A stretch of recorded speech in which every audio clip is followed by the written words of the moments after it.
Hello बच्चों, कैसे हो आप सब। Welcome back to knowledge tutorial.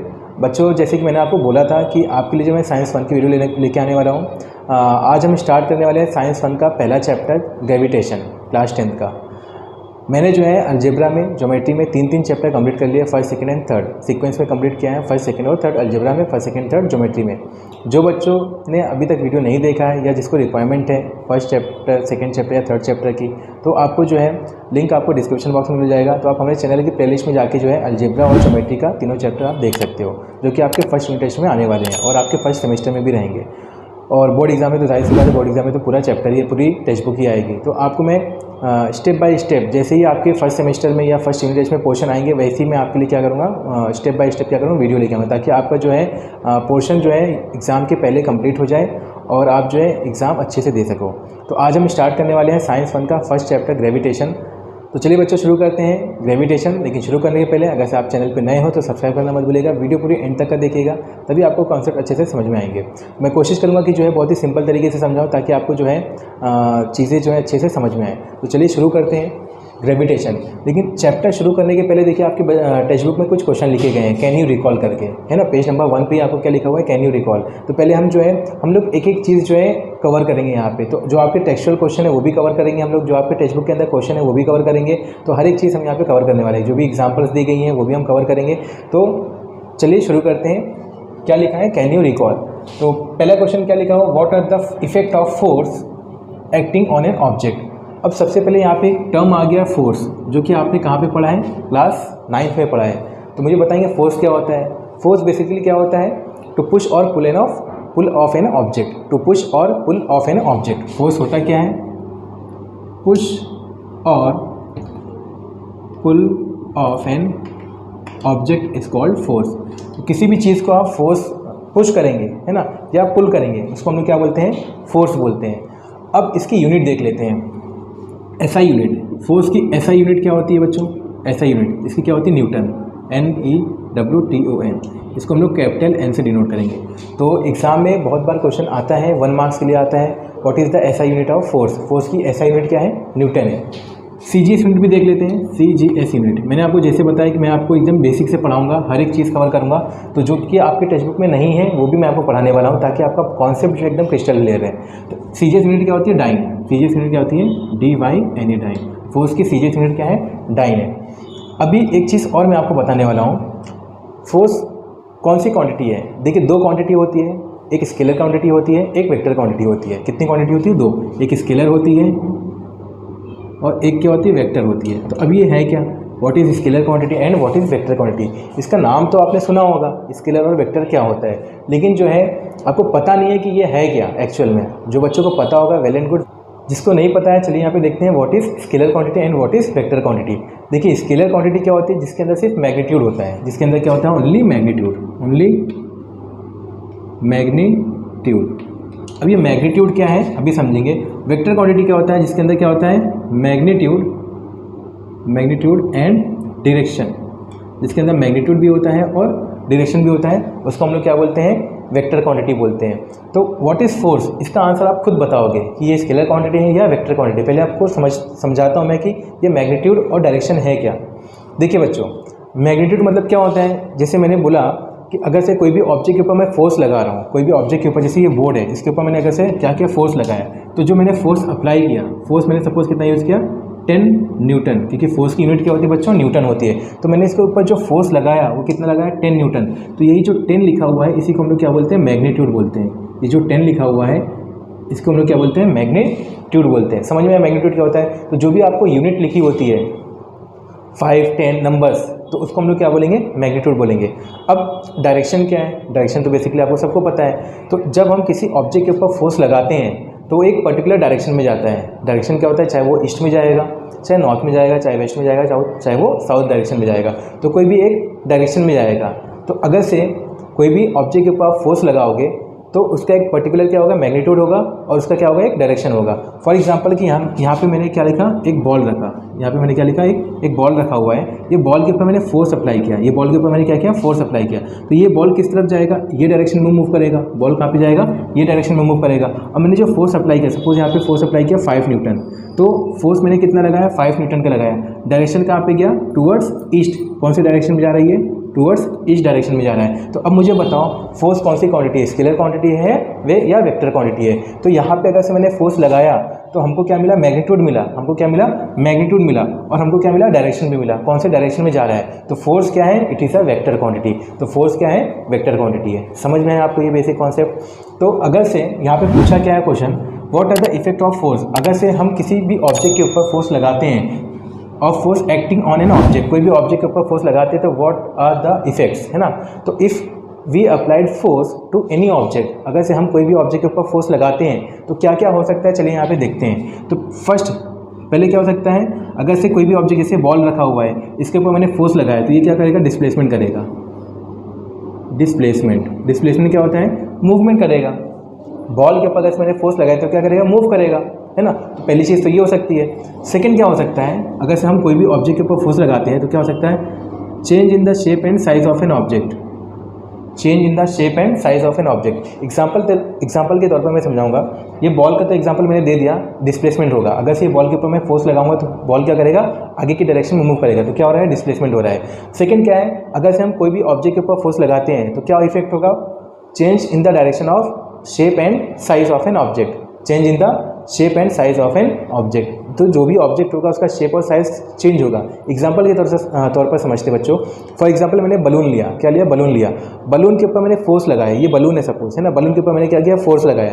तो बलून का देखिए शेप भी क्या हो रहा है, चेंज हो रहा है, उसका साइज भी क्या हो रहा है, चेंज हो रहा है। समझ में आया। तो अगर से मैं बलून के ऊपर फोर्स लगा रहा हूँ तो ऑब्जेक्ट का, बलून का क्या होगा, शेप एंड साइज क्या हो रहा है, चेंज होगा। तो यही आपको लिखा हुआ है, ठीक है। अगर से हम किसी भी ऑब्जेक्ट के ऊपर फोर्स लगाएंगे तो क्या हो सकता है, change in the shape and size of an object. Second और क्या हो सकता है, और क्या हो सकता है, सोच के बताओ। Change in the direction of an object. Change in the direction of an object. अब ये बॉल रखा हुआ है, बॉल के ऊपर मैंने फोर्स लगाया, बॉल क्या किया, डिस्प्लेसमेंट किया, लेकिन बॉल का डायरेक्शन भी क्या हो रहा है, चेंज हो सकता है। तो change in the direction of an object. तो ये पहले क्वेश्चन का आंसर है। आंसर क्या है, what are the effects of force acting on an object. तो आंसर क्या लिखेंगे आप लोग, if we applied force on any object it's cause displacement और change in the shape and size of an object और change in the direction of an object. ये first question का क्या हो जाएगा बच्चों, आंसर हो जाएगा। चलिए अभी सेकंड क्वेश्चन देखते हैं। What are the types of force are you familiar with. मैं आपसे क्वेश्चन पूछता हूँ कि इसका आंसर आप बताइए क्या है। आप कौन से फोर्स से फैमिलियर हैं, आप तो फोर्स पढ़े हैं, 9th में पढ़े हैं, 8th में पढ़े हैं। ये तो ऐसा नहीं है कि ये नया है कुछ, है ना। तो आप जो है ये 8th स्टैंडर्ड में, 7th स्टैंडर्ड में, 9th स्टैंडर्ड में ऑलरेडी जो है पढ़ चुके हैं कि कितने टाइप के फोर्स होते हैं। तो मुझे आप आंसर बताइए कितने टाइप के फोर्स होते हैं। तो चलिए यहाँ पे इसका आंसर देखते हैं। अगर से आपको आंसर पता है तो वेल एंड गुड। चलिए इसका आंसर देखते हैं क्या है। तो फोर्स बेसिकली जो है 2 टाइप के होते हैं। कितने टाइप के होते हैं, 2 टाइप के। अब क्या क्या होते हैं, चलिए यहाँ पे देखते हैं। एक फोर्स होता है कॉन्टैक्ट फोर्स, एक फोर्स क्या होता है, कॉन्टैक्ट फोर्स, और दूसरा होता है नॉन कॉन्टैक्ट फोर्स। दूसरा क्या होता है, नॉन कॉन्टैक्ट फोर्स। अब ये कॉन्टैक्ट फोर्स क्या है, नॉन कॉन्टैक्ट फोर्स क्या है, बहुत ही सिंपल है। फॉर एग्जांपल ये मार्कर है ना। अगर से मैं इसके फोर्स लगाऊंगा तो मेरा हाथ जो है और ये मार्कर क्या हो रहा है, एक दूसरे के कॉन्टैक्ट में आ रहा है। तभी अगर से कांटेक्ट में नहीं आएंगे तो क्या इसके ऊपर फोर्स लगेगा, नहीं। जब तक ये मार्कर के ऊपर मैं हाथ नहीं लगाऊंगा तब तक इसके ऊपर फोर्स नहीं लगने वाला है। तो ऐसे फोर्स को हम लोग क्या बोलेंगे, कांटेक्ट फोर्स बोलेंगे। तो ये हाथ लगा रहा हूँ मतलब यहाँ पे क्या यूज़ कर रहा हूँ, मैं मसल का यूज़ कर रहा हूँ। तो इसका एग्जाम्पल क्या आएगा, मस्कुलर फोर्स। एग्जाम्पल क्या लिख सकते हैं आप, मस्कुलर फोर्स। तो कॉन्टैक्ट फोर्स में क्या आएगा, मस्कुलर फोर्स। ऐसा फोर्स जिसमें हमारा जो है कोई भी बॉडी का पार्ट या कुछ भी जो है कोई भी चीज़ें क्या हो रही है, एक दूसरे से कांटेक्ट हो रही हैं। अगर से हम फोर्स लगा रहे हैं तो हमारे बॉडी का पार्ट कांटेक्ट में आएगा, या कहीं और अगर से कोई चीज़ें हैं तो अगर से कोई भी चीज़ कांटेक्ट में आती है उसको हम लोग क्या बोलते हैं, कांटेक्ट फोर्स बोलते हैं। एक और एग्जांपल समझते हैं, frictional force. What is frictional force.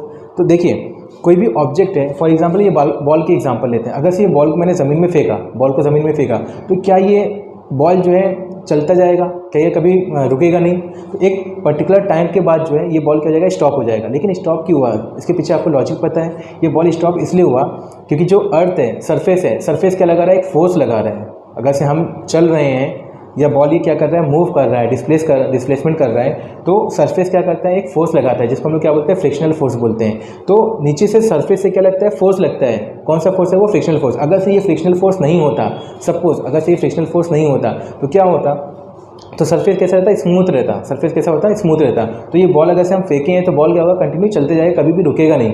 समझ में आया। तो इसीलिए जो है कोई भी ऑब्जेक्ट अगर से हम ज़मीन के ऊपर फेंकते हैं तो एक सर्टेन टाइम के बाद क्या होता है, वो स्टॉप हो जाता है। क्यों, क्योंकि उसके ऊपर कौन सा फोर्स लग रहा है, फ्रिक्शनल फोर्स लग रहा है।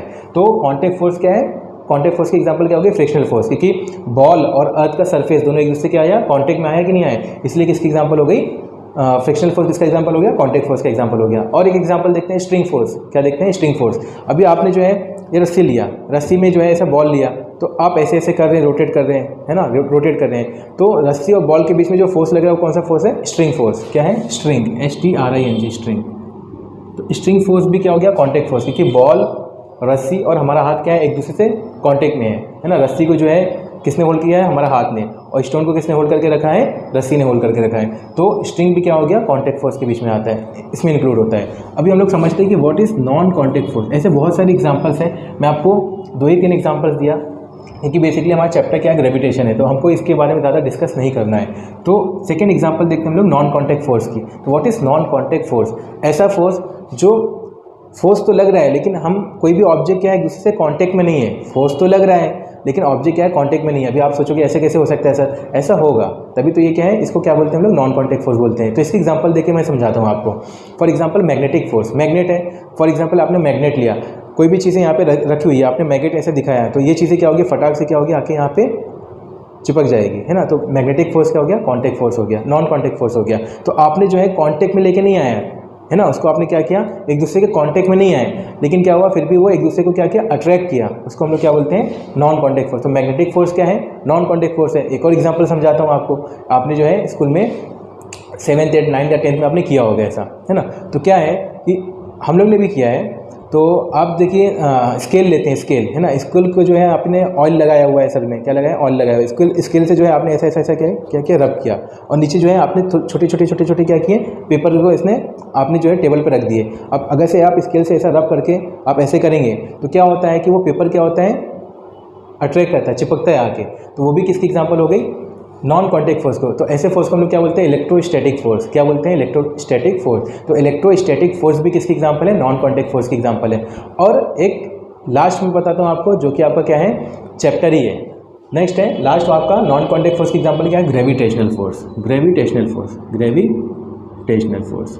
तो ग्रेविटेशनल फोर्स भी किसकी एग्जांपल है, नॉन कॉन्टैक्ट फोर्स की एग्जांपल है। अभी देखिए यहाँ पे ये मैंने मार्कर लिया, मार्कर को मैंने ऐसे फेंका, ये कहाँ पे है, नीचे आया।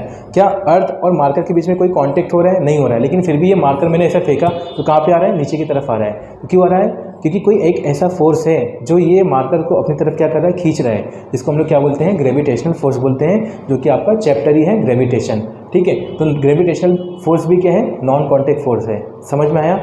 चलिए यहाँ पे थर्ड देखते हैं, What do you know about gravitational force? अभी मैंने आपको बताया ग्रेविटेशनल फोर्स। तो क्या है, the force which is applied by the earth to pull object towards itself. अगर से कोई भी अर्थ क्या कर रही है, कोई भी एक फोर्स लगा रही है कोई भी ऑब्जेक्ट को अपनी तरफ खींचने के लिए, उसको हम लोग क्या बोलते हैं, ग्रेविटेशनल फोर्स बोलते हैं। जैसे ये मार्कर लिया मैंने फेंका तो मार्कर क्या हो रहा है, नीचे की तरफ आ रहा है ना। The force which is applied by the earth, earth ने क्या किया, मार्कर के ऊपर फोर्स लगाया और क्या कर रही है, अपनी तरफ खींच रही है, to pull object towards itself is called gravitational force. I hope आपको ये समझ में आया होगा। अभी मैंने स्टार्ट नहीं किया चैप्टर, अभी तो आपको जो है आपके बीच में जो बेसिक कॉन्सेप्ट है, कैन यू रिकॉल वाला, उसका मैंने आपको एक्सप्लेनेशन दिया है। तो सोचिए अगर से आपका एक्सप्लेनेशन इतना लेंथी है तो आपको जो है आगे के चैप्टर्स में कितना डिटेल में समझाने वाला हूँ। चलो बच्चों शुरू करते हैं ग्रेविटेशन चैप्टर। जो हमने बेसिक कॉन्सेप्ट जो आपके टेक्स्ट बुक में था कैन यू रिकॉल वाला, वो हमने कवर किया। तो अभी स्टार्ट करते हैं, चैप्टर स्टार्ट होने का टाइम आ गया है, ग्रेविटेशन। तो ये ग्रेविटेशन है क्या, आपकी टेक्स्ट बुक में दिया हुआ है, पेज नंबर 1 पे आपको एक फिगर दिया हुआ है ना। फिगर में क्या बना है, ट्री बनी हुई है, ट्री है, और ट्री के नीचे कौन बैठा है, न्यूटन बैठे हुए हैं। न्यूटन बैठे हैं, उनके पेड़ के ऊपर क्या गिरता है, एप्पल गिरता है। अब वो सोचते हैं कि अरे ये एप्पल जो है नीचे क्यों गिरा, है ना, ऊपर क्यों नहीं चला गया, या ये डायरेक्शन में क्यों नहीं गया, ये डायरेक्शन में क्यों नहीं गया, ऐसा वैसा जो है सब ऐसा बुक में करके दिया हुआ है। देखिए वो एक स्टोरी बताई हुई है, वो स्टोरी इसलिए बनाई गई है ताकि आपको कॉन्सेप्ट जो है ईजिली समझ में आए, है ना। ऐसा नहीं है कि न्यूटन जो है एक ही दिन ऐसा पेड़ के नीचे बैठे, उनके सर के ऊपर एप्पल गिरा, उनको ये चीज़ें ख्याल में कि नीचे ही क्यों गिरा, है ना। इसकी स्टडी जो है बहुत पहले से साइंटिस्ट लोग करे आ रहे थे, लेकिन इसका कॉन्सेप्ट जो ग्रेविटेशन का वो किसने दिया था, न्यूटन ने दिया था। ठीक है, तो न्यूटन ने ग्रेविटेशन का इन्वेंशन या डिस्कवरी की थी, है ना। तो इसका इन्वेंशन किसने किया? सर आइजैक न्यूटन ने किया। और जो आपको ये पेड़ वगैरह की जो कहानी दी गई वो एक स्टोरी है, ये सच नहीं है, ठीक है, एक स्टोरी दी गई है। अभी मैं आपसे पूछता हूँ एक क्वेश्चन कि ग्रेविटेशन और ग्रेविटी में क्या फ़र्क है? What is the difference between gravitation and gravity? दो टर्म है, ग्रेविटेशन क्या है और ग्रेविटी क्या है, मुझे बताइए आप। ग्रेविटेशन और ग्रेविटी है क्या? आपके स्कूल में टीचर ने पढ़ाया होगा what is gravitation and what is gravity. तो चलिए यहाँ पे समझते हैं ग्रेविटेशन है क्या और ग्रेविटी है क्या। तो ग्रेविटेशन सबसे पहले समझते हैं। देखिए दोनों सेम ही होता है, दोनों क्या है, सिमिलर है, लेकिन थोड़ा से, है ना, थोड़ा से क्या डिफरेंस है। और जब थोड़ा सा डिफरेंस हो जाता है तो उसकी मीनिंग पूरी क्या हो जाती है, चेंज हो जाती है। तो व्हाट इज़ ग्रेविटेशन? तो ग्रेविटेशन क्या है? Force occurs between the two object. Force occurs between the two object. अब ये है क्या, मैंने क्या लिख दिया, देखिए यहाँ पे फोर्स अकर्स या force occurring between the two object. Object कोई भी हो सकता है, दुनिया में जितनी भी चीज़ें हैं वो क्या है, ऑब्जेक्ट है। फॉर एग्जांपल ये मार्कर, मार्कर भी क्या है, ऑब्जेक्ट है। ये बोर्ड, ये भी क्या है, ऑब्जेक्ट है। अब इसका मतलब क्या हो गया, force occur between the two object. इसको हम लोग क्या बोलते हैं, ग्रेविटेशन बोलते हैं। डेफिनेशन तो आपने पढ़ लिया कि force occurs between the two object, लेकिन क्या आपको ये डेफिनेशन समझ में आई? नहीं समझ में आई। मैं आपको समझाता हूँ ये है क्या, डेफिनेशन का मतलब क्या है। फॉर एग्जाम्पल एक ऑब्जेक्ट है, ये ऑब्जेक्ट 1 है ना, इसको ले लेते हैं हम लोग, बॉल ले लेते हैं। और एक ऑब्जेक्ट है, सपोज यहाँ पे एक लड़का खड़ा हुआ है, ठीक है, ये क्या है, लड़का खड़ा हुआ है, लड़का। अब मुझे बताओ ये बॉल और ये जो बॉय है ना, बॉल एंड बॉय, ये बॉल है, ये क्या है, बॉय है, ठीक है। अब देखिए न्यूटन क्या बोलते हैं, न्यूटन ये बोलते हैं कि every object in the universe attract every other object. Newton ये बोलते हैं कि दुनिया में जितने भी ऑब्जेक्ट हैं, है ना, every object in the universe, universe में जितने भी ऑब्जेक्ट हैं, हर एक ऑब्जेक्ट एक दूसरे को क्या कर रहा है, अट्रैक्ट कर रहा है। फॉर एग्जांपल ये बॉय है और यहाँ पे क्या है, बॉल है। बॉल और बॉय दोनों एक दूसरे को क्या कर रहे हैं, अट्रैक्ट कर रहे हैं विद अ डेफिनेट फोर्स। इनके बीच में कोई ना कोई फोर्स है ना, वो फोर्स से क्या हो रहे हैं, एक दूसरे को अट्रैक्ट कर रहे हैं। तो कभी भी जो है अगर से दो ऑब्जेक्ट के बीच में फोर्स लगता है उसको हम लोग क्या बोलते हैं, ग्रेविटेशन बोलते हैं। इसको मैं और एलिब्रेट करके समझाना चाहूँगा आपको। फॉर एग्जाम्पल देखिए ये मार्कर है और मैं यहाँ पे खड़ा हुआ, ये मार्कर और ये मैं, मार्कर और मैं एक दूसरे को क्या कर रहे हैं, अट्रैक्ट कर रहे हैं। अब अट्रैक्शन का मतलब क्या हो गया, अगर से ये मार्कर और मैं एक दूसरे को अट्रैक्ट कर रहे हैं, इसका मतलब ये होना चाहिए मार्कर या तो मेरे पास आना चाहिए या तो मैं मार्कर के पास जाना चाहिए। ऐसा हो रहा है क्या? ऐसा नहीं हो रहा है। मार्कर अपनी जगह पे है, मैं अपनी जगह पे हूँ। ऐसा क्यों नहीं हो रहा है? देखिए न्यूटन ने क्या बताया, जितने भी ऑब्जेक्ट यूनिवर्स में हैं सब एक दूसरे को अट्रैक्ट करते हैं विद अ डेफिनेट फोर्स। अगर से न्यूटन ने ये बताया है तो ये सही बात होगी, गलत तो होगी नहीं। लेकिन आप मुझे बताओ ये मार्कर और मैं यहाँ पे खड़ा हूँ, ये एक दूसरे को अट्रैक्ट क्यों नहीं कर रहे हैं? आप बैठे हुए हैं, आप वीडियो देख रहे हैं, ठीक है, अपने फ़ोन में देख रहे हैं, आपका फ़ोन यहाँ पे रखा हुआ है, आप वीडियो यहाँ पे देख रहे हैं। तो आपके बीच में और फ़ोन के बीच में भी क्या है, अट्रैक्शन है। लेकिन क्या फ़ोन आपके पास आ रहा है या आप फ़ोन के पास जा रहे हैं? नहीं जा रहे ना। तो क्यों नहीं जा रहे? इसका मतलब लॉ फेल है, मतलब लॉ जो है गलत है, न्यूटन ने जो बोला वो गलत है। नहीं, ऐसा नहीं है, न्यूटन ने जो बोला वो सही है। लेकिन आप ध्यान से सुनिए मेरी बात। Every object in the universe attract every object with a definite force. ये फ़ोन है और आप फ़ोन को देख रहे हैं, वीडियो देख रहे हैं आप फ़ोन के अंदर, फ़ोन का भी क्या होगा, कुछ फोर्स होगा। और ये जो आप बैठे हो वीडियो देख रहे हो, आपके बीच में भी क्या होगा, कुछ ना कुछ फोर्स होगा।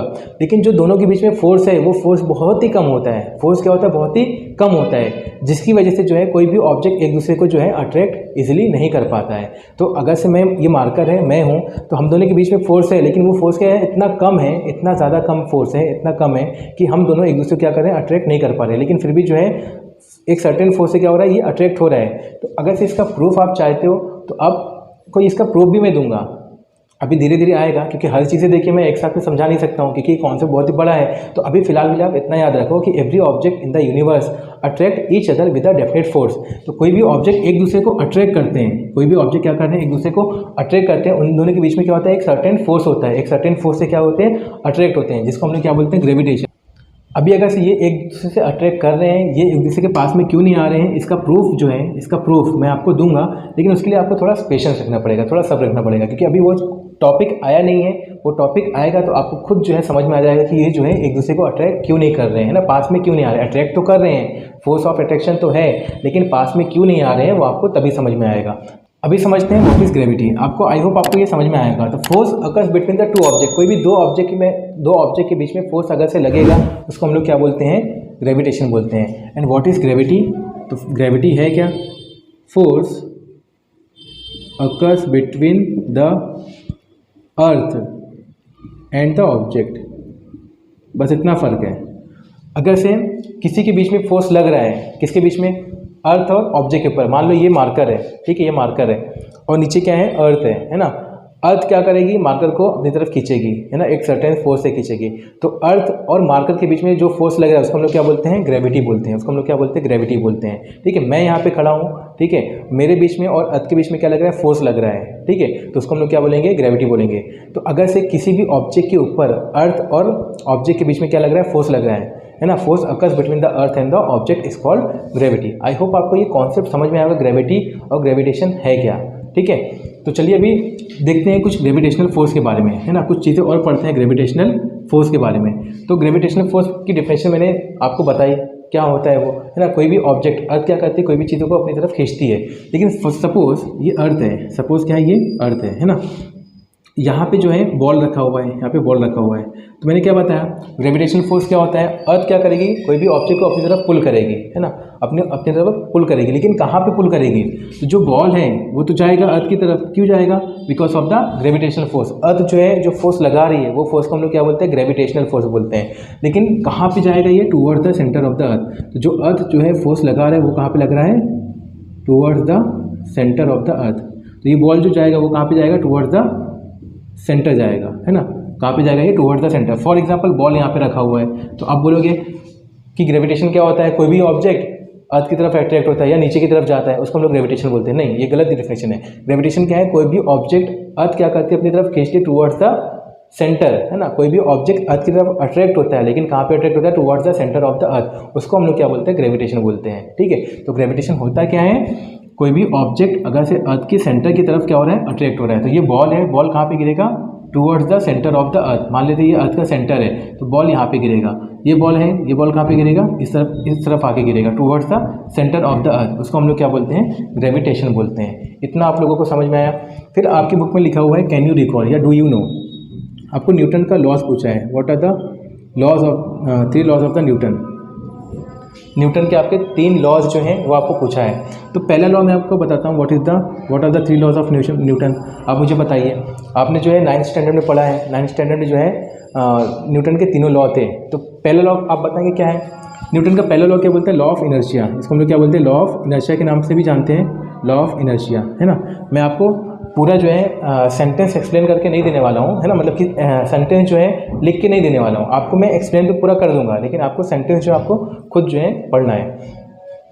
क्योंकि अगर ऐसे हम सेंटेंस को क्या करेंगे, हर एक चीज़ को मैं अगर से आपको लिख के दूंगा तो वीडियो बहुत ही लेंथी हो जाएगी, फिर आप भी बोर होंगे। क्योंकि वो चीज़ें आपको भी पता है कि हमको कहाँ पे मिलने वाली है, बुक में मिलने वाली है। आप वहाँ से जाके क्या करने वाले हैं, रट्टा मारने वाले हैं। तो मेरा मेन एम क्या है, मेरा एम है कि आपको कॉन्सेप्ट समझाना, है ना। क्योंकि आपको नोट्स जो है डाइजेस्ट में आप देख ही लेते हो। मेरा टारगेट क्या है आपको, मेरा टारगेट ये है कि आपको कॉन्सेप्ट समझाना। अगर से आपको कॉन्सेप्ट समझ में आया है, कॉन्सेप्ट समझ में आएगा, तो आपको नोट्स की भी ज़रूरत नहीं पड़ेगी। आप अपने मन से जो है, अपने ओन से क्या कर सकते हैं, आंसर लिख सकते हो।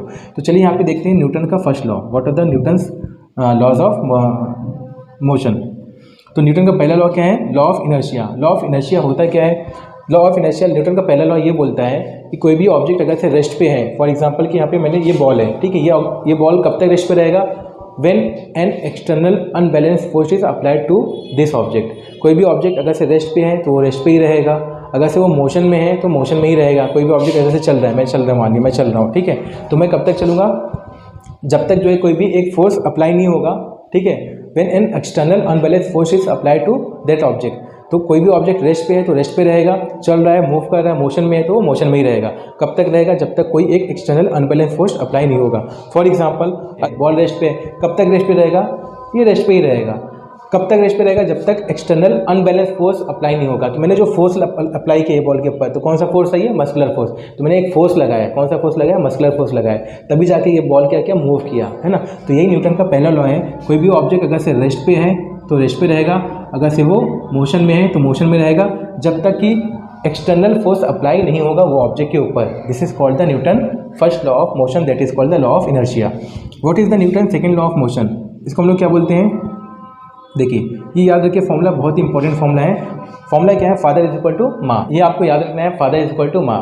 एफ मतलब क्या होता है, फोर्स, एफ मतलब क्या होता है, फोर्स, एम मतलब क्या होता है, मास, ए मतलब क्या होता है, एक्सेलरेशन, ठीक है। फॉर एग्जांपल ये बॉल रखा हुआ है, ये बॉल का एक सर्टेन क्या होगा, मास होगा, एक सर्टेन क्या होगा, मास होगा। ठीक है। ये बॉल तब तक रखा रहेगा जब तक मैं इसके ऊपर कोई फोर्स नहीं लगा लूँ, है ना। जब मैं इसके ऊपर फोर्स लगाऊंगा तो ये बॉल क्या करेगा, एक्सेलरेट करेगा। बॉल क्या करेगा, एक्सेलरेट, मतलब ये मोशन में आएगा। इसी को हम लोग क्या बोलते हैं, न्यूटन का second law, force is equal to mass into acceleration. अब देखिए फोर्स और मास क्या है, एक दूसरे के डायरेक्टली प्रोपोर्शनल है। इसका मतलब ये हो गया, ये बॉल है ना, बॉल की साइज़ क्या छोटी है ना, बॉल की साइज़ क्या छोटी है, तो मैं क्या बहुत ज़्यादा फोर्स लगाऊंगा, नहीं, जितना कम मास रहेगा उतना कम फोर्स लगेगा। मान लेते कि एक ट्रक है, एक क्या है, ट्रक है, तो क्या मैं जितना फोर्स बॉल पे लगाया हूँ, क्या उतना फोर्स अगर से मैं ट्रक पे लगाऊँ तो ट्रक भी क्या करेगा, मूव करेगा, नहीं मूव करेगा, ट्रक एक्सेलरेट नहीं करेगा। लेकिन मैं बॉल के ऊपर क्या लगाया, कम फोर्स लगाया, तो बॉल ने क्या किया, एक्सेलरेशन दिया। जो फोर्स मैंने बॉल के ऊपर लगाया, फॉर एग्जांपल मैंने फोर्स लगाया 5 न्यूटन, कितना फोर्स लगाया, 5 न्यूटन का फोर्स लगाया। जो फोर्स मैंने 5 न्यूटन का फोर्स बॉल में लगाया, बॉल ने क्या किया, एक्सेलरेट किया। वही 5 न्यूटन का फोर्स क्या मैं ट्रक में लगाऊंगा, ट्रक एक्सेलरेट करेगा, नहीं करेगा। मुझे फोर्स क्या करना पड़ेगा, ज़्यादा देना पड़ेगा। क्यों फोर्स ज़्यादा देना पड़ेगा, क्योंकि ट्रक की साइज़ क्या है, बड़ी है, इसका मतलब ट्रक का मास क्या है, ज़्यादा है। इसी को हम लोग क्या बोलते हैं, डायरेक्टली प्रोपोर्शनल। अगर से मास क्या है, कम है, तो फोर्स भी क्या लगेगा, कम लगेगा, और ऑब्जेक्ट क्या होगा, एक्सेलरेट होगा, है ना। कम फोर्स लगाएं तो एक्सेलरेशन भी क्या रहेगा, कम रहेगा। अगर से मास क्या है, ज़्यादा है, मास अगर से क्या है, ज़्यादा है, तो फोर्स भी आपको क्या लगाना पड़ेगा, ज़्यादा फोर्स लगाना पड़ेगा। ठीक है, तो ये है न्यूटन का second law, force is equal to mass into acceleration. And what is the Newton's third law of motion. तो ये तो सबको पता होगा, शायद आपको भी पता होगा। ठीक है, न्यूटन का थर्ड लॉ क्या है, for every object there is an equal and opposite reaction. For example ball की एग्जाम्पल लेते हैं, है ना। बॉल को मैंने क्या किया, दीवार पे फेंका। जैसे ही मैंने बॉल को दीवार पे फेंका तो बॉल भी क्या होगा, मेरी तरफ आएगा। डिपेंड होता है, अगर से मैंने बॉल को धीरे से फेंका तो वो धीरे से नीचे आएगा। अगर से मैंने बॉल को जितना फोर्स से मैंने बॉल को फेंका है उतनी फोर्स से क्या होगा, बॉल पीछे आएगा। ठीक है, तो for every action there is an equal and opposite reaction. तो आपने देखा होगा जो अभी जो है चंद्रयान 3 लॉन्च हुआ है, तो जो रॉकेट लॉन्च होती है उसमें भी कौन सा लॉ लगता है, न्यूटन का थर्ड लॉ लगता है। ठीक है, तो ये हमारे जो है कुछ क्वेश्चंस हो गए। ग्रेविटेशन क्या होता है मैंने आपको समझा दिया, ग्रेविटी क्या होता है, और आपकी बुक में लिखा हुआ है न्यूटन के तीनों लॉस। क्या आपको पता है न्यूटन के लॉ, तो आपको मैंने वो भी एक्सप्लेन कर दिया है। एक और छोटा सा टॉपिक है फोर्स एंड मोशन। आपके बुक में जो है पेज नंबर 1 पे दिया हुआ है force and motion.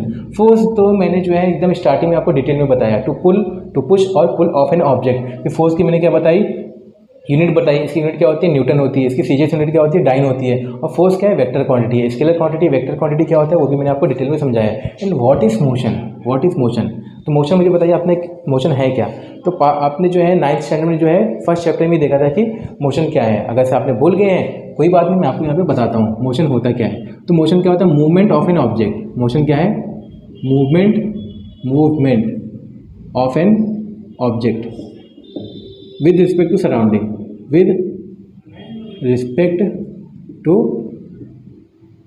surrounding is called motion। इसका मतलब क्या हो गया, डेफिनेशन तो देखिए आपको याद कर लेते हैं, है ना। मैंने क्या बताया, मेरा मेन एम क्या है, कॉन्सेप्ट समझाना। डेफिनेशन आप रट्टा मार लोगे, आपको जो है न्यूमेरिकल्स रहेंगे, कोई न्यूमेरिकल भी रट्टा मार लेते हैं, क्वेश्चन आंसर रहेंगे वो भी आप रट्टा मार लोगे। क्या कॉन्सेप्ट आप रट्टा मार पाओगे, नहीं, कॉन्सेप्ट आपको समझना है। अगर से कॉन्सेप्ट समझ में आया, डेफिनेशन आप अपने मन से लिख सकते हो। कॉन्सेप्ट समझ में आया, न्यूमेरिकल्स आप इजीली कर सकते हो। कॉन्सेप्ट समझ में आया, आप आंसर अपने ओन वर्ड में लिख सकते हो, है ना। तो मेन एम क्या है मेरा, आपको कॉन्सेप्ट समझाना। तो मोशन क्या है, मैंने क्या लिखा, movement of an object with respect to surrounding. मैं यहाँ पे खड़ा हूँ, मेरे आजू बाजू की चीज़ें क्या हैं, सराउंडिंग में आएंगी। मेरे आजू बाजू की चीज़ें क्या हैं, सराउंडिंग में। आप वहाँ पे बैठे हो, आप वीडियो देख रहे हो, तो आपके आजू बाजू की चीज़ें भी क्या है, सराउंडिंग में आएंगी। अब यहाँ पे सपोज मैं यहाँ पे हूँ, मैं क्या कर रहा हूँ, मूव कर रहा हूँ, है ना। तो मूवमेंट ऑफ एन ऑब्जेक्ट, कोई भी ऑब्जेक्ट क्या कर रहा है, मूव कर रहा है, कोई भी ऑब्जेक्ट क्या कर रहा है, मूव कर रहा है with respect to surrounding. With respect to क्या है, सराउंडिंग, आजू बाजू क्या है, सराउंडिंग। इसी को हम लोग क्या बोलते हैं, मोशन बोलते हैं। इसी को हम लोग क्या बोलते हैं, मोशन। तो कोई भी ऑब्जेक्ट अगर से मूवमेंट कर रहा है विद रिस्पेक्ट टू सराउंडिंग, उसको हम लोग क्या बोलेंगे, मोशन बोलेंगे। आई होप आपको ये कॉन्सेप्ट समझ में आया होगा। चलिए नेक्स्ट कॉन्सेप्ट देखते हैं। चलिए बच्चों, नेक्स्ट कॉन्सेप्ट देखते हैं, सर्कुलर मोशन, है ना, जो आपकी टेक्स्ट बुक में पेज नंबर 2 पे लिखा हुआ है। सर्कुलर मोशन एक कॉन्सेप्ट है आपका, सेंट्रीपिटल फोर्स। तो चलिए दोनों को समझते हैं। सबसे पहले हम लोग समझेंगे सर्कुलर मोशन। तो what is circular motion, circular motion क्या होता है, the movement of an object along a circular path. मान लेते हैं ये सर्कुलर पाथ है ना, ये सर्कल है, यहाँ पे एक ऑब्जेक्ट है। ये ऑब्जेक्ट क्या है, सपोज यहाँ पे हम एक एग्जांपल लेके चलते हैं, बॉल की एग्जांपल, है ना, ताकि आपको जो कन्फ्यूजन नहीं हो, बार बार एग्जांपल हम लोग को अलग से देना ना पड़े। हम लोग एग्जांपल बॉल की लेते हैं। तो कोई भी ऑब्जेक्ट अगर से सर्कुलर पाथ में क्या कर रहा है, मूव कर रहा है, उसको हम लोग क्या बोलते हैं, सर्कुलर मोशन बोलते हैं, है ना। समझ में आया। तो कोई भी ऑब्जेक्ट अगर से क्या होता है एक सर्कुलर पाथ पे क्या करता है, मूव करता है। द मूवमेंट या motion of an object along a circular path, the motion या मूवमेंट है ना, मोशन और movement of an object, motion और movement of an object along a circular path. तो वो मोशन और मूवमेंट कैसा होना चाहिए, सर्कुलर पाथ में भी होना चाहिए। देखिए मोशन अलग अलग टाइप के होते हैं, है ना, मोशन क्या होते हैं, अलग अलग टाइप के होते हैं। फॉर एग्जांपल एक मोशन होता है ऑसिलेटरी मोशन, क्या होता है, ऑसिलेटरी मोशन। एक होता है लीनियर मोशन, ऐसे बहुत सारे टाइप के मोशन होते हैं। तो उसी तरह क्या होता है, सर्कुलर मोशन होता है। अब मुझे ये बताइए लीनियर मोशन क्या होता है या ऑसिलेटरी मोशन क्या होता है। लीनियर मोशन का मतलब क्या हो गया, motion along a straight line. Linear का मतलब क्या होता है, अलजेब्रा का पहले चैप्टर याद करो, एकदम पहले वीडियोस में आपको बताया था, linear equation in two variable. देखिए मैथ्स और फिजिक्स जो है बहुत एक दूसरे से रिलेटेड है, इसलिए बच्चों को फिजिक्स जो है थोड़ा डिफिकल्ट लगती है। तो लीनियर मोशन क्या होता है, motion along a straight line.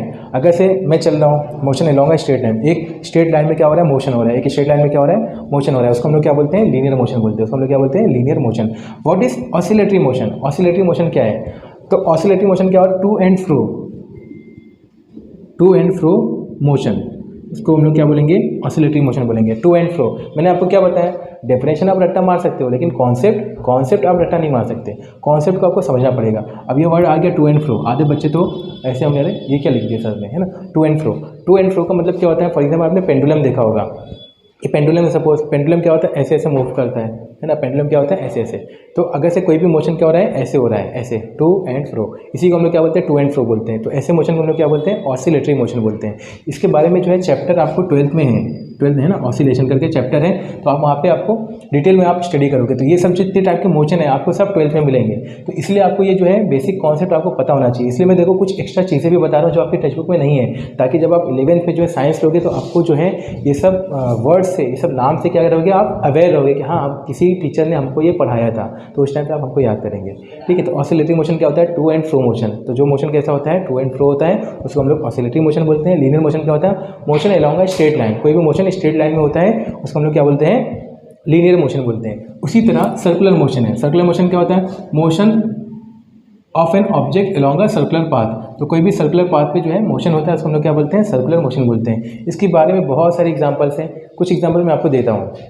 Fan है, फैन का ब्लेड क्या होता है, मूव करता है ना, फैन का ब्लेड क्या हो रहा है, मोशन कर रहा है, कैसे कर रहा है, अलोंग अ सर्कुलर पाथ, वो भी क्या है, सर्कुलर मोशन हो गया।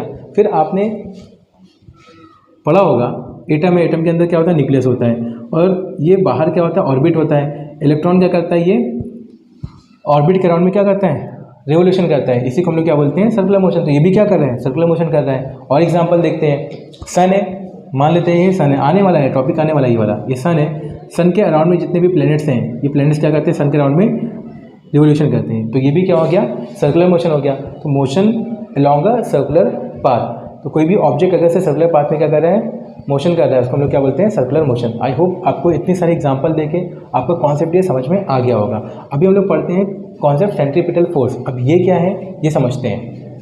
डेफिनेशन मैंने लिखा हुआ हूँ, force that acts on an object, कोई भी ऑब्जेक्ट, ये ऑब्जेक्ट के ऊपर फोर्स लग रहा है टू कीप इट मूविंग। अगर ये ऑब्जेक्ट मूव कर रहा है तो कोई ना कोई फोर्स लग रहा है ना, तभी ये ऑब्जेक्ट क्या कर रहा है, मूव कर रहा है। फॉर एग्जाम्पल मैंने जो है एक क्या लिया, स्ट्रिंग लिया, ठीक है, रोप लिया, स्ट्रिंग लिया, कुछ भी लिया, उसके अंदर मैंने पत्थर को टाई कर लिया, है ना, पत्थर का क्या बांध दिया, आपने ऐसा करके देखा होगा।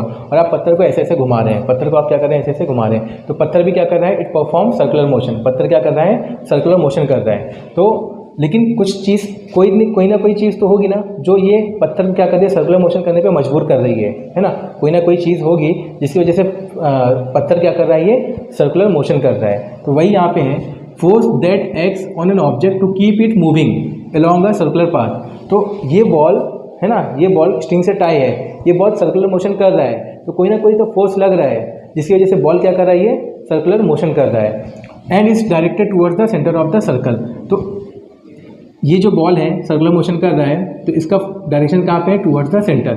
मान लेते हैं एग्जांपल के तौर पर समझाता हूँ। डेफिनेशन मैंने क्या बताया, डेफिनेशन आप रट्टा मार सकते हो, लेकिन कॉन्सेप्ट आपको समझ में नहीं आएगा। बॉल आपने लिया, स्ट्रिंग में टाई किया, या स्टोन लिया आपने और स्ट्रिंग में क्या किया आपने, टाई किया, है ना, धागे में इसको बांधा, और आप ऐसे क्या करें, गोल गोल घुमा रहे हो। तो जो बॉल है वो गोल गोल किसकी वजह से घूम रहा है, because of the centripetal force. इसी को हम लोग क्या बोलते हैं, सेंट्रीपिटल फोर्स बोलते हैं। तो कोई एक ऐसा फोर्स है जो बॉल को क्या कर रहा है, अपनी तरफ खींच रहा है, अपनी तरफ खींच रहा है, जिसकी वजह से बॉल क्या हो रहा है, ये सर्कुलर पाथ में क्या कर रहा है, रिवॉल्व कर रहा है। तो that force is called the centripetal force. तो ये जो फोर्स लग रहा है बॉल के ऊपर, ये कहाँ पे लग रहा है, टुवर्ड्स द सेंटर। ये फोर्स कहाँ पे लग रहा है, towards the centre of the circle. समझ में आया? तो जो फोर्स सेंटर की तरफ लग रहा है उसको हम लोग क्या बोलते हैं, सेंट्रीपिटल फोर्स बोलते हैं, जिसकी वजह से कोई भी ऑब्जेक्ट क्या करता है, सर्कुलर मोशन क्या करता है, ठीक है। कोई भी ऑब्जेक्ट क्या करता है, सर्कुलर पाथ में सर्कुलर मोशन करता है। That force is called the centripetal force. अगर से ये सेंट्रीपिटल फोर्स नहीं होता, मान लो ये सेंट्रीपिटल फोर्स नहीं है, तो मान लेते सपोज करते हैं ऐसे ऐसे मैंने जो है स्ट्रिंग को ऐसा क्या किया, बॉल को ऐसा, पत्थर को ऐसा घुमा रहा हूँ और मैंने छोड़ दिया, मैंने क्या किया, छोड़ दिया।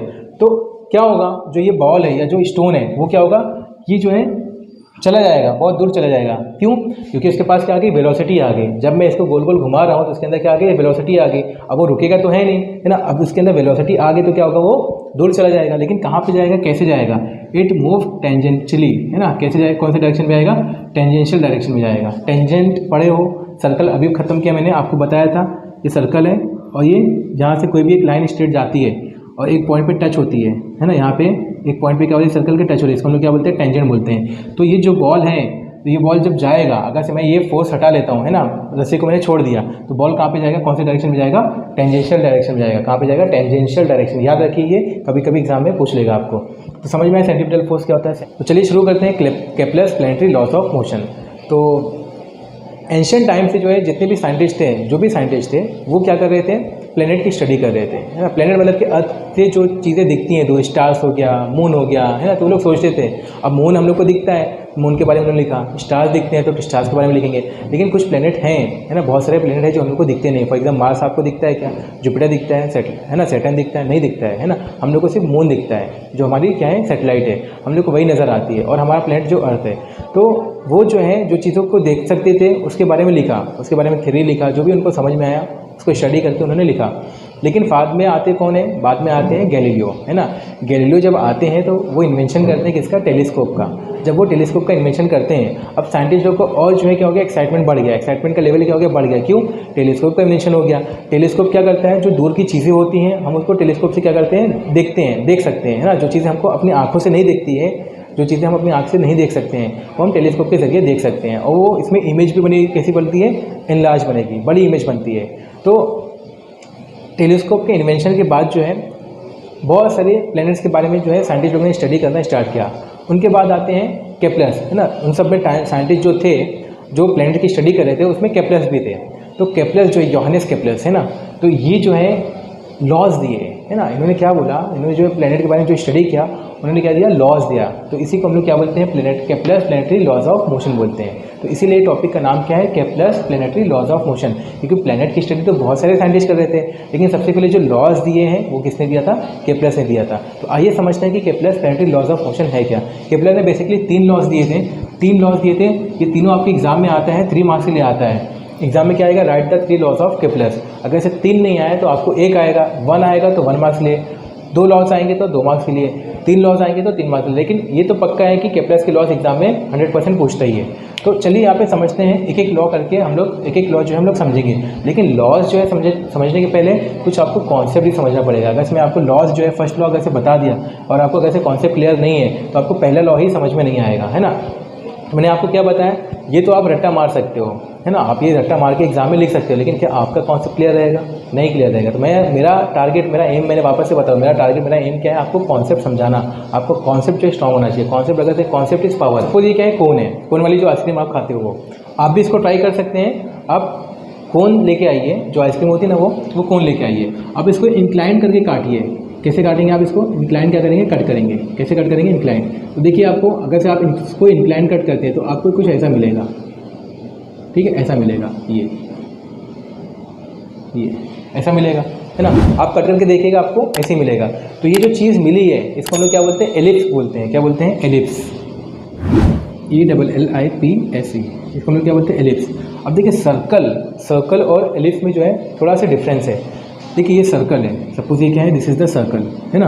ये this is called the centre of the circle. अगर से यहाँ पे हमने जो है एक लेंथ लिया और यहाँ से हमने लाइन खींचा तो क्या बन जाएगी, सर्कल बन जाएगी। तो सर्कल के कितने सेंटर होते हैं, सर्कल के एक ही सेंटर होता है। उसी तरह जो ये एलिप्स है, एलिप्स के जो है 2 सेंटर होते हैं। एलिप्स के कितने सेंटर होते हैं, 2 सेंटर होते हैं। एक सेंटर सपोज यहाँ पे है और एक सेंटर यहाँ पे है। तो इन सेंटर को हम लोग बोलते क्या है, कुछ तो नाम होगा ना। जैसे इसका नाम क्या है, सेंटर है, इसका नाम क्या है, सेंटर है।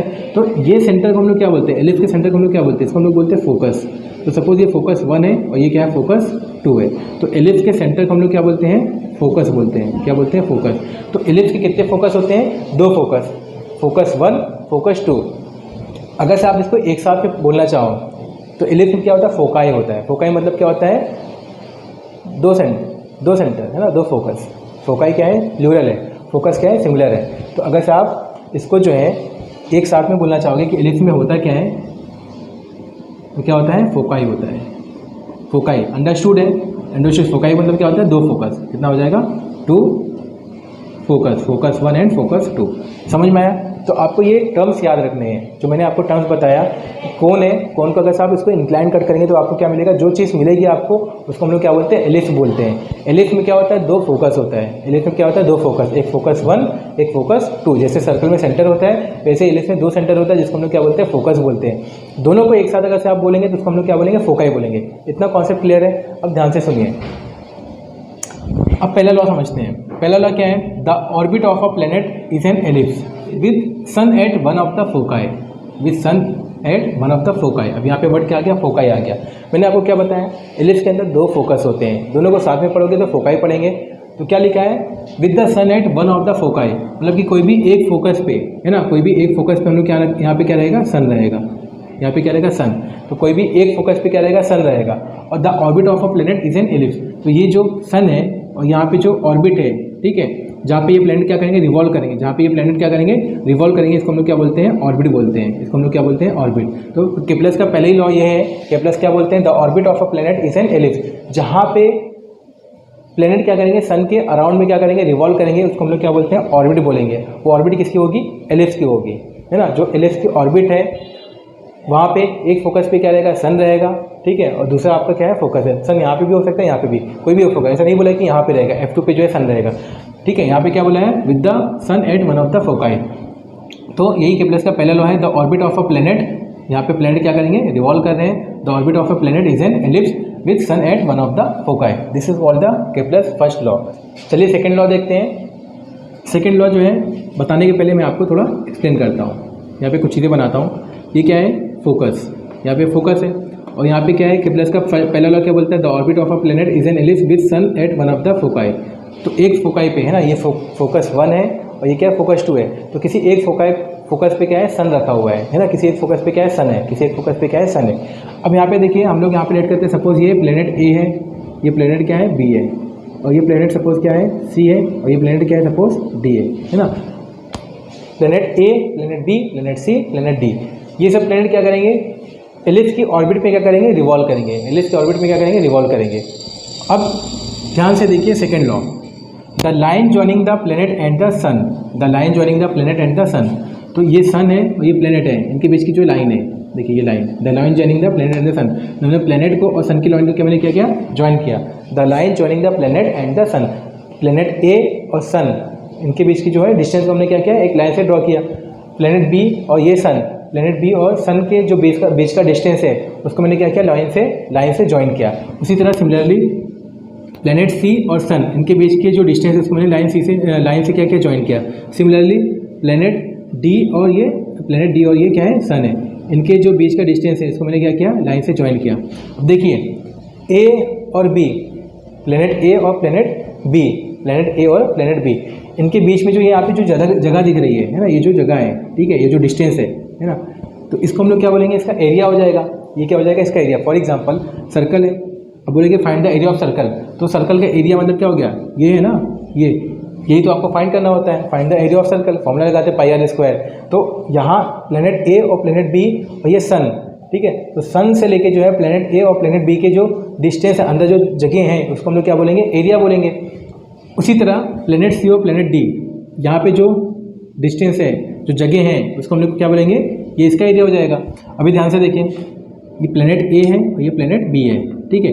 यहाँ से यहाँ तक का जो डिस्टेंस, जो टाइम लगा, सपोज़ यहाँ से यहाँ तक का जो टाइम लगा ये एरिया कवर करने में, सपोज़ कितना लगा 10 आवर लगा, कितना घंटा लगा 10 आवर। तो ये सपोज़ एरिया क्या है, एरिया 1, ठीक है। तो ये क्या है, एरिया 1 है। तो एरिया 1 को जो है कवर करने के लिए कितना टाइम लगा, 10 आवर्स लगा। प्लेनेट को कितना टाइम लगा, 10 आवर्स लगा।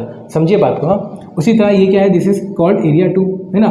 तो प्लेनेट सी और प्लेनेट डी, ठीक है। तो ये एरिया जो कवर करने, जो एरिया 2 है, इसको कवर करने में भी कितना टाइम लगेगा, 10 आवर्स ही लगेगा। कितना टाइम लगेगा, 10 आवर्स। आपको ये दिखता होगा कि ये जो है डिस्टेंस क्या है, बहुत ही ज़्यादा है, लेकिन यहाँ का डिस्टेंस कितना है, कम है। तो अगर से डिस्टेंस कम है तो टाइम भी कम लगना चाहिए। यहाँ पे डिस्टेंस ज़्यादा है तो टाइम भी करना चाहिए, ज़्यादा लगना चाहिए। लेकिन ऐसा नहीं होता है, एलिप्स में ऐसे ही होता है कि अगर से फॉर एग्जांपल मैं आपको इसको अच्छे से समझाता हूँ। यहाँ पे देखिए, ये एलिप्स है, ये फोकस 1 है, ये फोकस 2 है। अभी आपको समझ में आ जाएगा कॉन्सेप्ट, है ना। आपको कन्फ्यूजन कहाँ पे रहेगा, वैसे तो आपको कन्फ्यूजन होगा नहीं, क्योंकि आप जो है आपके माइंड उतना चलता नहीं है, आपको इतना जो सवाल आएंगे नहीं, लेकिन फिर भी मैं आपको बताता हूँ। ये फोकस 1 है, ये फोकस 2 है, ठीक है। फोकस 1 और फोकस 2। मान लेते हैं कि आपने जो लाइन बनाई वो 10 सेंटीमीटर की लाइन बनाई। ये जो एलिप्स बनाया वो कितने सेंटीमीटर का बनाया, 10 सेंटीमीटर का बनाया, ठीक है। तो यहाँ से जो आपने लाइन खींचा है, ये और ये लाइन, ठीक है, ये तो ये दोनों को मिला के दिस वन, है ना, F1 जो ये लेंथ है, लेंथ 1 प्लस और ये क्या है, लेंथ 2 है। तो इन दोनों का लेंथ का सम जो हमेशा कितना आएगा, 10 ही आएगा। कितना आएगा, 10 आएगा। तो सपोज़ यहाँ पे 5 है और यहाँ पे भी कितना है, 5 है। तो इन दोनों का सम कितना आएगा, 10 आने वाला है। सपोज़ ये, तो ये जो है सपोज़ कितना है, 7 है, तो ये कितना रहेगा, 3 रहेगा। तो हमेशा जो है इन दोनों का सम कितना आएगा, 10 ही आने वाला है। सम कितना आएगा, 10। और अच्छे से समझाता हूँ। ये क्या है, सर्कल है, ये सर्कल है। आपने सर्कल बनाया 4 सेंटीमीटर की, 4 सेंटीमीटर की। तो आप क्या करो पता है, आप क्या करो, एक धागा ले लो, एक धागा ले लो 4 सेंटीमीटर का। वो धागा से जो है आप क्या बनाओ, सर्कल बनाओ। क्या बनाओगे, सर्कल बनाओगे। तो आपको जो है वो सर्कल जो बनेगी वो कितने सेंटीमीटर की बनेगी, 4 सेंटीमीटर। मतलब कि यहाँ से यहाँ तक जो सेंटर है, सेंटर से यहाँ तक का जो डिस्टेंस रहेगा कितना रहेगा, 4। यहाँ से यहाँ तक का डिस्टेंस कितना रहेगा, 4। यहाँ से यहाँ तक का डिस्टेंस कितना रहेगा, 4। सर्कल में तो डिस्टेंस क्या रहेगा, सेम रहेगा। सेम कॉन्सेप्ट एलिप्स में भी है। अगर से आप कोई भी एलिप्स बनाते हो, उसका सेंटर कितना है, उसका सेंटर कितना है, 2 सेंटर है, ठीक है। कितना सेंटर है, 2 सेंटर है। तो यहाँ से यहाँ तक का जो डिस्टेंस रहेगा, इन दोनों को अगर से आप सम करोगे तो कितना आएगा। सपोज यहाँ पे 10 सेंटीमीटर का बना रहा हूँ, कितना बना रहा हूँ, 10 सेंटीमीटर का। तो इन दोनों का जो डिस्टेंस यहाँ पे जो धागा है वो दोनों कितना आएगा, सम करोगे तो आप 10 ही आने वाला है। मान लेते हैं कि यहाँ से यहाँ तक का डिस्टेंस 6 है, तो ये कितना हो जाएगा, 4 हो जाएगा। ये कितना हो जाएगा, 4 हो जाएगा। तो सेम चीज़ है। तो अगर से यहाँ से यहाँ तक का प्लेनेट गया है तो उसको एरिया 1 कवर करने में कितना टाइम लगा, 10 आवर लगे। तो ये जो एरिया होता है ये इक्वल होता है। जो A1 का एरिया है वही क्या रहेगा, A2 का एरिया। एरिया क्या रहेगा, सेम रहेगा। एरिया क्या रहेगा, सेम रहेगा। समझ में आया, एरिया हमेशा क्या रहेगा, सेम रहेगा, ठीक है। तो अब यहाँ पे लॉ पढ़ते हैं। The line joining the planet and the sun, the line joining the planet and the sun sweeps. Sweeps का मतलब क्या होता है, कवर। स्वीप्स का मतलब क्या होता है, cover. Cover equal areas in equal interval of time.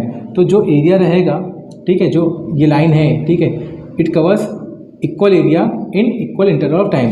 तो मैंने क्या बताया, एरिया क्या रहेगा, सेम रहेगा। A1 और A2 एरिया सेम रहेगा और टाइम भी कितना लगेगा, सेम लगेगा। अगर से एरिया सेम है, जाहिर सी बात है टाइम भी क्या रहेगा, सेम रहेगा। तो यही केप्लर्स का क्या है, सेकेंड लॉ है। The line joining the planet and the sun covers equal areas in equal interval of time. Covers equal area in equal interval of time. This is called the Kepler's second law. चलिए भी third law समझते हैं।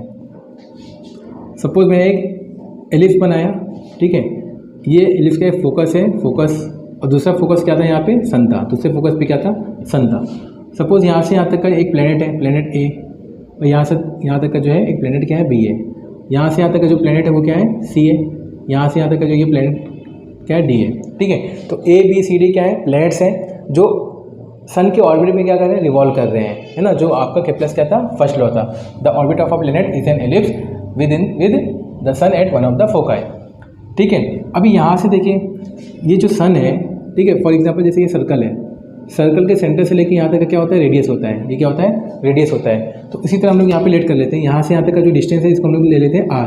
क्या ले लेते हैं, distance को R ले लेते हैं। तो ये डिस्टेंस R1 हो जाएगा। सन से लेके प्लेनेट B तक का डिस्टेंस क्या हो जाएगा, R2 हो जाएगा। सन से लेके प्लेनेट C तक का डिस्टेंस कितना हो जाएगा, R3 हो जाएगा।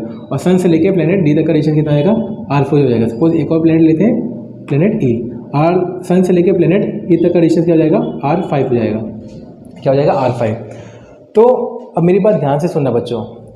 अभी ये प्लेनेट A है और जो प्लेनेट B है, ये सन से थोड़ा क्या है पास में है, आपको दिख रहा है ना, सन से क्या है नज़दीक है। जब प्लेनेट जो है सन से नज़दीक में रहता है, जब प्लेनेट क्या होता है सन के पास में आता है तो उसका स्पीड क्या हो जाता है बढ़ जाता है ना, उसका स्पीड क्या हो जाता है बढ़ जाता है। लेकिन जैसे ही प्लेनेट क्या होता है सन से दूर जाता है उसकी स्पीड क्या हो जाती है कम हो जाती है। तो प्लेनेट ए और प्लेनेट बी इसकी स्पीड क्या रहेगी फास्ट रहेगी, इसकी स्पीड क्या रहेगी थोड़ा फास्ट रहेगी। और प्लेनेट सी, प्लेनेट डी, प्लेनेट ई इसकी स्पीड क्या रहेगी थोड़ा स्लो रहेगी। क्यों? क्योंकि ये सन से क्या है बहुत ही दूर है। तो मुझे बताओ यहाँ से यहाँ तक का जो डिस्टेंस है, यहाँ से यहाँ तक का डिस्टेंस है, यहाँ से यहाँ तक, तो हर एक जगह जो है प्लेनेट का डिस्टेंस क्या रहेगा अलग अलग रहेगा। सन से जो है प्लेनेट का डिस्टेंस क्या रहेगा अलग अलग रहेगा। यहाँ पे डिस्टेंस कुछ और रहेगा, यहाँ पे डिस्टेंस कुछ और रहेगा, यहाँ पे डिस्टेंस कुछ और रहेगा, यहाँ पे डिस्टेंस कुछ और रहेगा, यहाँ पे डिस्टेंस कुछ और रहेगा। तो A B C D E ये पांचों प्लेनेट पे जो है सन का डिस्टेंस क्या रहेगा, सन से लेके जो है प्लेनेट तक का डिस्टेंस क्या रहेगा अलग अलग रहेगा। तो अगर से मैं इसका मीन निकाल लेता हूँ, ये डिस्टेंस का क्या निकाल लेता हूँ मीन। मीन का मतलब क्या होता है बच्चों एवरेज। तो अगर से मैं ये डिस्टेंस का मीन या एवरेज निकाल लेता हूँ तो सन से लेके जो है इन सब का डिस्टेंस, इसका हम लोग क्या निकाल लेते हैं एवरेज। तो आपको पता है एवरेज कैसे निकालते हो, ये सब क्या था आर, तो एवरेज कैसे निकालेंगे, पांचों डिस्टेंस को क्या करेंगे प्लस करेंगे। तो R1 plus R2 plus R3 plus R4 plus R5 और किससे डिवाइड करेंगे, 5 प्लेनेट है ना तो 5 से डिवाइड करेंगे। तो जो भी आंसर आएगा वो आपको क्या आ जाएगा एवरेज या मीन डिस्टेंस आ जाएगा, एवरेज या मीन डिस्टेंस आ जाएगा। इतना कॉन्सेप्ट आपको समझ में आया, इतना कॉन्सेप्ट समझ में आया। अब मुझे ये बताओ अगर से ये प्लेनेट ए है, प्लेनेट ए है तो ये क्या करेगा रिवॉल्व करेगा, रिवॉल्व किया रिवॉल्व किया रिवॉल्व किया रिवॉल्व किया है ना, ये करते आए करते आए करते आए करते आए तो एक टाइम के बाद जो है वापस से यहाँ तक आएगा प्लेनेट है ना। तो ए जो है प्लेनेट कहाँ पे गया, यहाँ पे गया, यहाँ पे गया, यहाँ पे गया, यहाँ पे गया। तो यहाँ से जो है पूरा कंप्लीट जब रिवोल्यूशन करेगा तो ए से लेके ए तक का जो कंप्लीट रिवोल्यूशन किया उसको हम लोग क्या ले लेते हैं टी। तो पीरियड ऑफ रिवोल्यूशन क्या है टी है, याद रखो। हाँ ए से लेके ए तक का जो प्लेनेट ने क्या किया है रिवोल्यूशन किया उसको हम लोग ने क्या लेट कर लिया है टी लेट किया। तो टी क्या है, what is T, T is the period of revolution. T क्या है पीरियड ऑफ रिवोल्यूशन। तो यहाँ से यहाँ तक का जो प्लेनेट रिवॉल्व किया है, मान लो ये क्या है अर्थ है, तो अर्थ जो है अपना एक कंप्लीट रिवोल्यूशन कितने दिन में करती है 365 डेज या 366 डेज है ना, ये तो आपको पता होगा 365 या तो फिर 366 डेज। तो एक साल के अंदर जो है अर्थ यहाँ से चलेगी वापस से क्या होगी यहाँ पे आ जाएगी। तो इसको हम लोग क्या बोलेंगे पीरियड ऑफ रिवोल्यूशन, जिसको हम लोग किससे डिनोट करेंगे टी से डिनोट करेंगे, किससे डिनोट करेंगे टी से। और सन से लेके अर्थ तक का जो डिस्टेंस है उसको हम लोग क्या लेट किए हैं आर। तो आर क्या है, इसका मीन डिस्टेंस है। आर क्या है, ये मीन डिस्टेंस, आर क्या है मीन डिस्टेंस। ये दोनों चीज़ आपको समझ में आई, टी समझ में आया। टी क्या है period of revolution. Period of revolution क्या होता है, अर्थ जो है अपना पूरा कंप्लीट एक रिवोल्यूशन करती है उसको हम लोग क्या बोलते हैं पीरियड ऑफ रिवोल्यूशन। आर क्या है, R is the mean distance, मतलब अर्थ और सन के बीच का जो डिस्टेंस है उसको हम लोग क्या बोलेंगे मीन डिस्टेंस बोलेंगे। अब यहाँ पे दोनों चीज़ें अगर से आपको क्रिस्टल क्लियर है तब आपको थर्ड लॉ जो है इजीली जो है समझ में आ जाएगा। क्या लिखा है, the square of its period of revolution, the square of its period of revolution around the sun. तो पीरियड ऑफ रिवोल्यूशन कौन कर रहा है, पीरियड ऑफ रिवोल्यूशन कौन कर रहा है, प्लेनेट कर रहा है। किसके अराउंड में कर रहा है, सन के अराउंड में कर रहा है। किसके अराउंड में कर रहा है, वो सन के अराउंड में कर रहा है। तो the square of its period of revolution, तो period of revolution, period of revolution को उन्होंने क्या लिए थे टी लिए थे। अभी बताया ना आपको पीरियड ऑफ रिवोल्यूशन क्या होता है टी होता है, उसको उन्होंने क्या लेट किए टी लेट किए। उसका स्क्वायर, इसका स्क्वायर कर दो, इज डायरेक्टली प्रोपोर्शनल टू। एक चीज़ और बताना भूल गया आपको, डायरेक्टली प्रोपोर्शनल क्या होता है, इनवर्सली प्रोपोर्शनल क्या होता है। फॉर एग्जांपल मैंने यहाँ पे लिखा A is directly proportional to B. क्या लिखा मैंने, ये रेशियो एंड प्रोपोर्शन में आपने किया है, आई होप आपको आता होगा ये। A is inversely proportional to B, तो आप इसको ऐसे लिखोगे। नेक्स्ट थिंग, अगर से आप इसको ऐसे लिखना चाहो A is inversely proportional to B, A is inversely proportional to B, कैसे लिखेंगे आप, ऐसे लिखेंगे। ये क्या है डायरेक्ट प्रोपोर्शन है, ये क्या है डायरेक्ट प्रोपोर्शन है, और ये क्या है इनडायरेक्ट प्रोपोर्शन है, ये क्या है इनडायरेक्ट प्रोपोर्शन।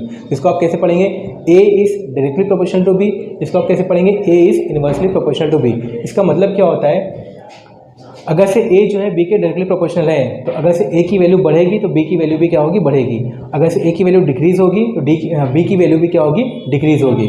इनवर्सली प्रोपोर्शनल में क्या होता है, अगर से ए की वैल्यू बढ़ी तो डी की वैल्यू क्या होगी डिक्रीज होगी। अगर से ए की वैल्यू क्या हो जाएगी डिक्रीज होगी तो बी की वैल्यू क्या होगी बढ़ेगी। इसको हम लोग बोलते हैं इनवर्स प्रोपोर्शन या इनवर्स वेरिएशन बोलते हैं। यहाँ तक का आपको कॉन्सेप्ट क्लियर है। अगर से मैं ये इनवर्सली ये डायरेक्टली प्रोपोर्शन की साइन हटाता हूँ तो डायरेक्टली प्रोपोर्शन मतलब क्या होता है अल्फा। अगर से ये अल्फा की साइन हटाता हूँ, अगर से ये अल्फा की साइन हटाऊंगा तो क्या हो जाएगा, यहाँ पे एक कांस्टेंट लेना पड़ेगा हम लोग को। क्या लेना पड़ेगा, कांस्टेंट। तो इसको हम लोग कैसे लिख सकते हैं, ए इज इक्वल टू के बी। क्या लेना पड़ेगा हम लोग को, कांस्टेंट। अगर से हम जान दो, अगर से हम डायरेक्टली प्रोपोर्शनल की साइन हटाते हैं तो हम लोग को क्या लेना पड़ता है, कोई कांस्टेंट वर्ड लेना पड़ता है। क्या लेना पड़ता है, कोई भी कांस्टेंट वर्ड।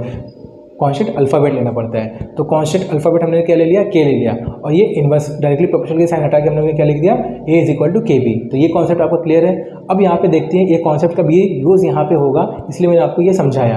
अगर से आपको पीरियड ऑफ रिलेशन पता है, पीरियड ऑफ रिलेशन क्या होता है, टी होता है। जो सन और प्लेनेट के बीच का जो डिस्टेंस है, उसके मेन डिस्टेंस को हम लोगों ने क्या लेट कर लिया, आर लेट कर लिया। क्या लेट कर लिया, आर लेट कर लिया। ये सब आपको मैंने समझाया।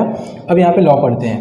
The square of its period of relation, the square of its period of relation is directly proportional two cube of the mean distance. Mean distance को मैंने क्या लिया था, आर लिया था, इसका क्यूब कर दो, of a planet from the sun, है ना, of a planet from the sun.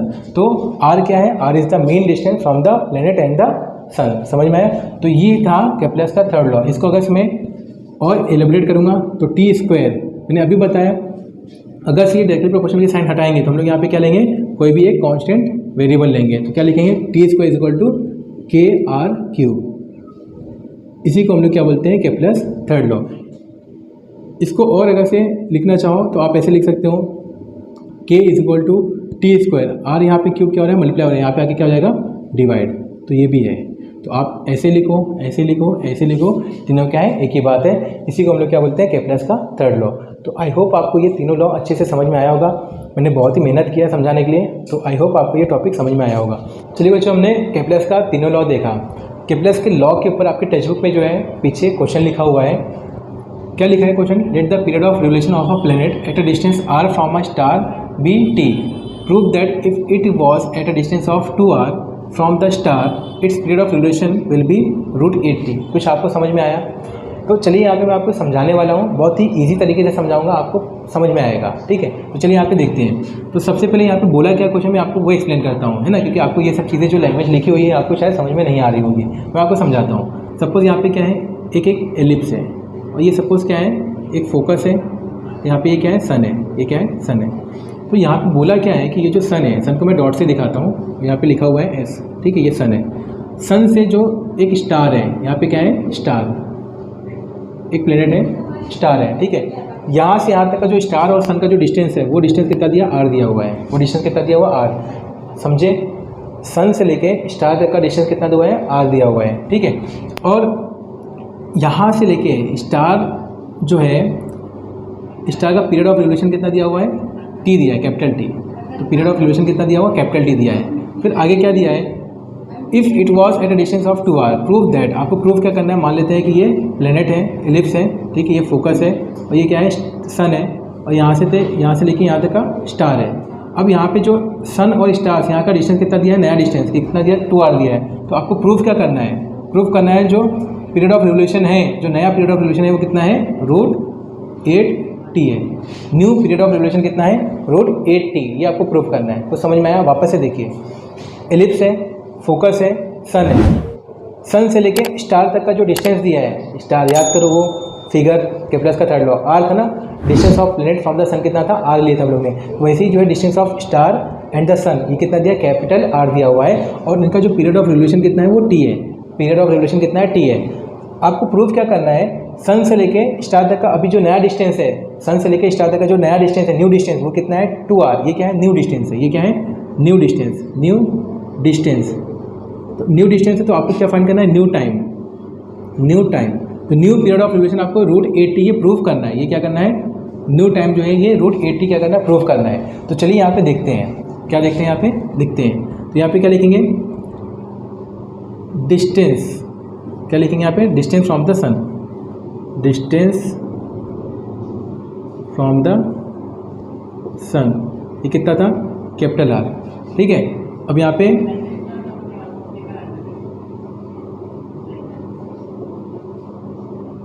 Time period, time period जो है, ये प्लेनेट कितना है, टी है। ये प्लेनेट का जो है, सॉरी, ये स्टार का डिस्टेंस कितना है, कैपिटल आर लेट किया हम लोग ने, है ना, कैपिटल आर दिया हुआ है। और ये प्लेनेट का जो टाइम पीरियड ऑफ रिवोल्यूशन है ना, टाइम पीरियड ऑफ रिवोल्यूशन, ये कितना लेट किया हम लोग ने, इसको कहते हैं टी दिया हुआ है। अब यहाँ पे न्यू डिस्टेंस, न्यू डिस्टेंस कितना है, 2r है। ये स्टार से लेके ये सन तक का जो न्यू डिस्टेंस कितना है, 2r है। तो न्यू टाइम कितना होगा, न्यू टाइम को हम लोग लेट कर देते हैं tn, न्यू टाइम कितना लेट कर लेते हैं, Tn लेट कर लेते हैं। यहाँ तक समझ में आया। सन से लेकर स्टार का डिस्टेंस r है, जो इसका पीरियड ऑफ रिवोल्यूशन है ना, पीरियड ऑफ रिवोल्यूशन कितना दिया है, T दिया है। जो नया डिस्टेंस दिया हुआ वो कितना है, 2r है। और हम लोग ने जो है न्यू टाइम है ना, जो यहाँ से यहाँ तक का जो टाइम पीरियड लगेगा, जो आपको क्या प्रूव करना है, √80। जो न्यू टाइम यहाँ पे √80 है, ये हम लोग को प्रूव करना है, लेकिन हमने क्या लेट किया है, Tn लेट किया है। क्या लेट किया है, Tn। अब यहाँ पे लिखेंगे according to Kepler's third law. एक चीज़ बताना भूल गया बच्चों, एक चीज़ बताना भूल गया। केप्लर्स के फर्स्ट लॉ को क्या बोलते हैं, लॉ ऑफ ऑर्बिट बोलते हैं। एग्जाम में कभी कभी क्वेश्चन आता है, केप्लर्स का फर्स्ट लॉ क्या होता है, उसको हम लोग लॉ ऑफ ऑर्बिट भी बोलते हैं। केप्लर्स के सेकंड लॉ को हम लोग क्या बोलते हैं, लॉ ऑफ एरियाज बोलते हैं। याद रखो, केप्लर्स का second law law of areas, Kepler's का first law law of orbit, और केप्लर्स का थर्ड लॉ इसको बोलते हैं लॉ ऑफ पीरियड बोलते हैं। क्या बोलते हैं, लॉ ऑफ पीरियड। ये याद रखना है आपको। First law law of orbit, second law law of areas, third law law of period. ये तीनों याद रखिएगा। According to Kepler's third law of motion है ना, या third law of planetary law of motion, ऐसा लिखेंगे according to Kepler's third law. तो केप्लर्स का थर्ड लॉ क्या होता है, T² इज इक्वल टू क्या था, KR³ था। क्या था, T² is equal to KR³। इसको हम लोगों ने ऐसे भी लिखा था, K is equal to T² upon R³। तो यहाँ पे देखिए, जो R है यहाँ पे क्या है, कैपिटल लेटर है, तो यहाँ पे हम लोग क्या यूज़ करेंगे, कैपिटल लेटर यूज़ करेंगे। T² upon R³। क्यों यूज़ किया कैपिटल, क्योंकि यहाँ पे क्वेश्चन में क्या था, कैपिटल लेटर दिया हुआ था। अब यहाँ पे देखिए, अगर से मैं यहाँ पे केप्लर्स का थर्ड लॉ यूज़ करता हूँ फर्स्ट वाले में, तो K is equal to period of revolution कितना दिया है, T²। Distance of star from the sun कितना दिया है, यहाँ पे स्मॉल r है ना, यहाँ पे स्मॉल r ही लिख दो ताकि आपको कन्फ्यूजन ना हो। ये तो क्या था हमारा, केप्लर्स का क्या था, लॉ था। अब यहाँ पे देखिए, जो यहाँ से यहाँ तक का डिस्टेंस है, फॉर्मूले में तो स्मॉल r था, लेकिन यहाँ पे क्वेश्चन में क्या दिया है, कैपिटल R दिया, तो यहाँ पे क्या यूज़ करेंगे, R³ यूज़ करेंगे। क्या यूज़ करेंगे, R³। तो ये जाएगा फर्स्ट है ना। ये हम लोग ने ये वाले फिगर के लिए यूज़ किया है ना, किसके लिए, ये फिगर के लिए। ऑल्सो अब ये फिगर के लिए देखते हैं, K इज इक्वल टू यहाँ पे पीरियड ऑफ, नया पीरियड ऑफ रिवोल्यूशन क्या था, Tn था। न्यू पीरियड ऑफ रिवोल्यूशन क्या था, Tn। तो यहाँ पे क्या लिखेंगे, Tn का स्क्वायर। न्यू डिस्टेंस कितना था, 2r। तो यहाँ पे क्या था, 2r, यहाँ पे क्यूब है ना, तो यहाँ पे क्यूब लिखेंगे। तो ये सेकेंड हो गया। इसको भी और सॉल्व करते हैं, चलिए यहाँ पे। तो Tn का स्क्वायर अपॉन 2 का क्यूब कितना जाएगा, 8, r का क्यूब कितना जाएगा, R³ हो जाएगा। इसको आप सेकंड दे दो, समझ में आया। Tn का स्क्वायर 2 का क्यूब 8 हो गया, R³ लिखा। अब यहाँ पे देखिए, इसका जो लेफ्ट हैंड साइड है, K से क्या है, सेम है। तो अगर से लेफ्ट हैंड साइड सेम है, तो इसको हम लोग क्या कर सकते हैं, इक्वेट कर सकते हैं। तो इक्वेटिंग 1 और 2, फर्स्ट और सेकंड को मैं क्या करता हूँ, इक्वेट करता हूँ। तो यहाँ पे क्या लिखा हुआ है, T², फर्स्ट वाली इक्वेशन क्या है, T² अपॉन R³। सेकेंड वाली इक्वेशन क्या है, Tn का स्क्वायर अपॉन 8R³। ठीक है, यहाँ तक समझ में आया। इक्वेट किया फर्स्ट और सेकंड को, R³ कैंसिल हो जाएगा, क्या बचेगा यहाँ पे, T², नीचे कुछ नहीं तो क्या है, 1 है, is equal to Tn² upon नीचे क्या है, 8 है। अब मैं इसको क्या करता हूँ, क्रॉस मल्टीप्लाई। तो 8 into T² is equal to Tn² into 1। यहाँ तक का क्लियर है।